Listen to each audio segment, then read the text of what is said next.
L'Assemblea regionale siciliana si prepara per consentire la ripresa delle attività in Sicilia.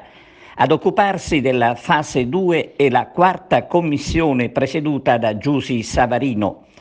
La prossima settimana sarà impegnativa per i deputati alle prese con la legge di stabilità.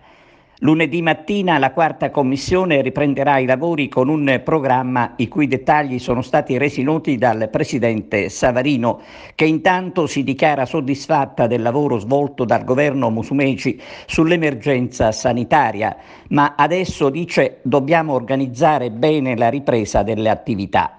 Da lunedì, afferma, esprimeremo parere alla legge di stabilità. Inoltre, aggiunge Savarino, lavoreremo a due importanti decreti che riguardano il comparto turistico e la regolamentazione delle concessioni demaniali balneari.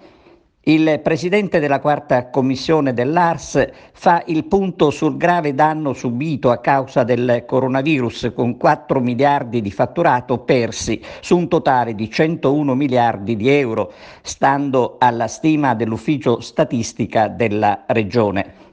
L'onorevole Savarino ha le idee chiare su come aiutare l'economia siciliana ad uscire dalla tragica situazione. Dobbiamo immettere liquidità, dice, mediante la concessione di credito in parte a fondo perduto tramite gli istituti IRFIS e CRIAS, con uno stanziamento che guardi anche ai bisogni dell'editoria, oltre alla sospensione del pagamento dei tributi.